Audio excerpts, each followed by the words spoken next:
from Jubair bin Muti'm, a great companion of the Prophet alayhi salatu wassalam. He was from Quraysh, the tribe of the Prophet, and in Quraysh, Banu Nawfal. He accepted Islam late after conquered of Mecca, but very respectable, very tolerant and very honorable.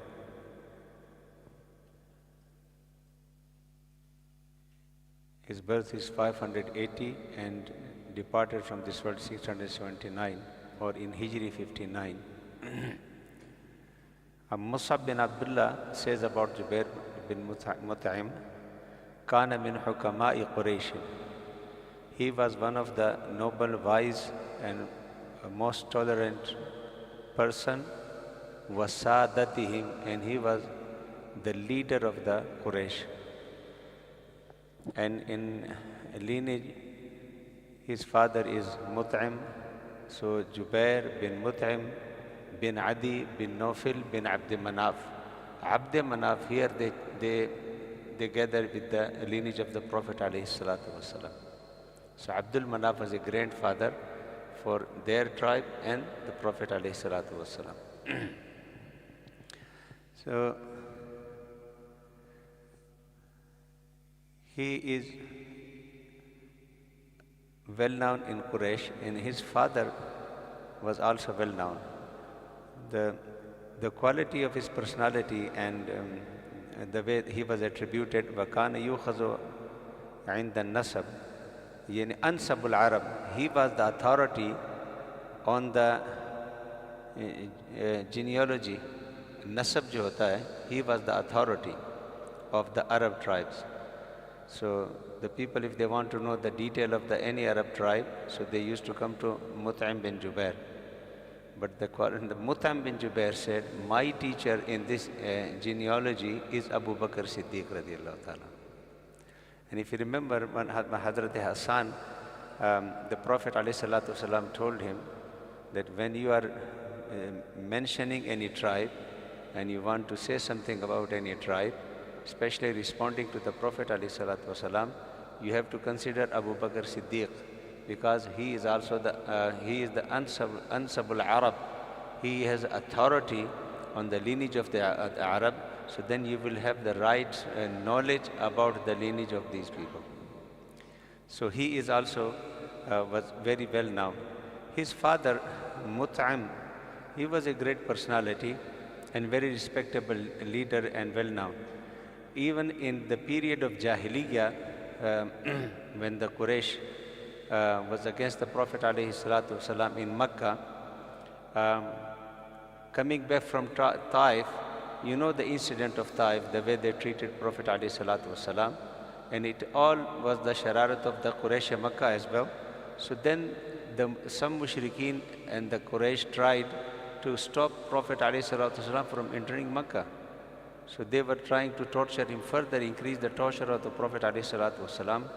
This was the time this Jubair father, Mut'im, he armed his sons and he said, I will give Jawar to the Prophet Muhammad alayhi salatu wasalam, and I will give protection. And in his protection, he entered Makkah and he went to Kaaba. Though he was not accepted Islam, but this was the time he said, because this is unjust, and he was very just person. And also, the historian says, in Shaykh Abi Talib, you know the social boycott of Quraysh, which remained for very long. His father Mut'im was one of the Quraysh who was against it, and he secretly used to support the people, those who were in this valley. He used to send the support and help them. And at the same time, he was also trying to break this social boycott. And then afterward, they all succeed. So he was the one who wanted to break it, and at the same time publicly opposing it, and secretly he was helping the people, those who are suffering. So his son is Jubair bin Muti'm. And the Prophet ﷺ says in the Battle of Badr, when the prisoner came, he says, لو كان المطعم بن عدي حيا وكلمني في هؤلاء لتركتهم له. If Mut'im bin Adi, means his father, if he were alive and spoke to me regarding these people, the prisoners, I would release them for the sake of him. Because the Prophet ﷺ, you know, Hal Jaza'ul Ihsan illa al-Ihsan, the way he did Ihsan in the valley of Shu'aib Abi Talib, the way he did Ihsan in the most difficult time. He said, if he were alive and he asked for it, I will release all these prisoners just for sake of this Mut'im. So his son, Hazrat Jubair bin Muti'm, قال كنا Allahu Akbar. So before his hadith, there is another hadith, we have to complete it first. The Prophet ﷺ says, Man akala tayyiban wa'amila fi sunnatin wa'amina an-nas bawaiqu dakhal al-jannah. The Prophet ﷺ says, three things he mentioned, three qualities. Man akala tayyiban. Whoever is food or is akal is tayyib, means pure. وَعَمِلَ فِي sunnah, and he is acting upon the sunnah of the Prophet, my sunnah. وَأَمِنَ النَّاسُ بَوَائِقَهُ, and people are saved from his mischief. دَخَلَ الْجَنَّةِ, the Prophet ﷺ says, he will enter paradise. So there is a great tidings for the people, those who have these three qualities, they will enter paradise. But look at this, very simply the Prophet ﷺ mentioned how many things? Three things. Akle halal, amal on the sunnah of the Prophet, and the people saved from your mischief. The akle halal to us looks very, very simple message. Akle halal, akle halal. But in the reality, when you look at the Quran and the Hadith, the most important thing which have effect physically and spiritually on you. And now, normally have you seen the things have impact on your body? Have any one of you have some allergies? Some have dust allergies, some have nuts allergies, some have this allergies. What does mean allergies? Mean these things, as soon as you take it, it will react to your body. So this is a very physical thing. So we see it. Someone, the one who has a nut allergy, if he take it, the react you will see through his face, and sometimes they need ambulance. As these things are visible, the ulama and the sulaha says the akle haram has the same impact spiritually on your soul. Aapki ruh par, in your inner self, the akle haram has the same impact as the allergy you see visibly and the doctor can treat it. But Islamically, the akle haram is the biggest source of dying your feeling, and that's why the Prophet ﷺ says, the person whose feeding is haram, the hellfire is enough for this person. In the Quran, Allah subhanahu wa ta'ala says, Kulu min tayyibati ma razaqnakum. Eat from the tayyib, whatever is given to you by a provision. Even wa anfiqu min tayyibati ma razaqnakum. Not only you eat whatever is pure and lawful, the Quran says, wa anfiqu, even what you are giving to other people, this infaq should be with tayyib. This infaq should be with tayyib and pak.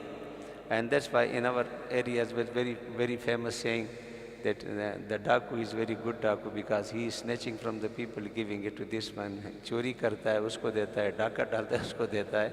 So this is for story is very good, but in reality, the infaq also should be from the tayyib and male halal. And there is a hadith of the Prophet, the very famous hadith of the Prophet alayhi salatu wasalam, Aap says, that Allah subhanahu wa ta'ala commanded to the believers what he commanded to the prophets. What Allah says to the prophets, Ya ayyuhar rasulu kulu min at-tayyibat. Allah commanded prophets to eat from whatever is lawful halal. But it is unimaginable that the prophet can take something which is haram, unimaginable. The Anbiya are ma'asum, but only for the da'wah and only for the ta'lim al-ummah. Kulu min at-tayyibati ma razaqnakum. And what Allah subhanahu wa ta'ala commanded the Prophet, the same Allah commanded the people, Ya ayyuhan nasu kulu mimma fil ardi halalan tayyiba. O people, whatever is halal and whatever is tayyib, it should be your provision. So akli halal is the first thing the Prophet ﷺ says. You make your halal, feed your children with halal, you will see the impact of halal in their personality, in their character.